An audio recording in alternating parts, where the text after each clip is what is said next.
علی بڑے clear signs ہیں جے کے ٹی کی گفتگو کے اندر، اور ان اراکین سے جو کچھ بیک گراؤنڈ میں انٹریکشن کر سکا، بڑے کلیئر سائنز ہیں کہ ناخوش ہیں، آپ سے دور ہیں وہ۔ دیکھیں، ہماری جماعت کے لوگ ہیں اور عمران خان صاحب پہ ان کو جو ہے وہ اعتماد ہے، اور آن مور دین ون اوکیجنز وہ عمران خان صاحب کے ساتھ جو ہیں کھڑے رہے ہیں، ووٹنگ میں بھی، سب چیزوں میں۔ جہاں تک جہانگیر صاحب کی گفتگو کا تعلق ہے تو انہوں نے کوئی ایسا انڈیا تو نہیں دیا کہ خدا نخواستہ وہ خان صاحب کے خلاف کوئی ان کا گروپ جا رہا ہے، لیکن جن چیزوں کا انہوں نے اظہار کیا ہے، چونکہ وہ پارٹی کے لوگ ہیں تو اس کے لیے پبلک میں جانے کی بھی میں نہیں سمجھتا کوئی ضرورت ہے۔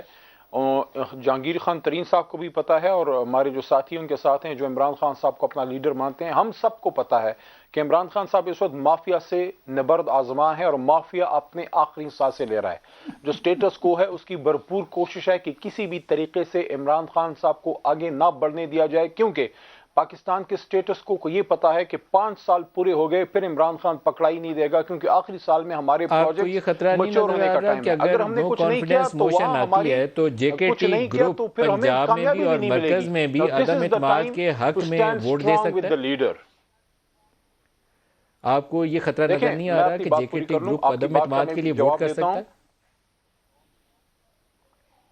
سوال ہی نہیں پیدا ہوتا، لیکن میں صرف یہ کہنا چاہتا ہوں کہ عمران خان صاحب جب مافیا کے خلاف نبرد آزما ہیں اور سٹیٹس کو اپنی یہ آخری چلائیے سانسیں جی، لے رہا ہے، خبر جس ان کو کی بڑی پتہ ہے خبر کہ چلائیے، اگر یہ کہتے ہیں ابھی سوال ہی یہ اس پیدا کو نہیں نہ ہوتا۔ روکا تو عمران خان رکنے نہیں سر پائے گا۔ مافیا 4 سال ہو یہ گئے، وقت سنتے ہے سنتے کہ مافیا عمران آگے بھی خان کام صاحب چلنا کے چاہیے ساتھ مافیا سے۔ مضبوط کھڑے ہونے کا۔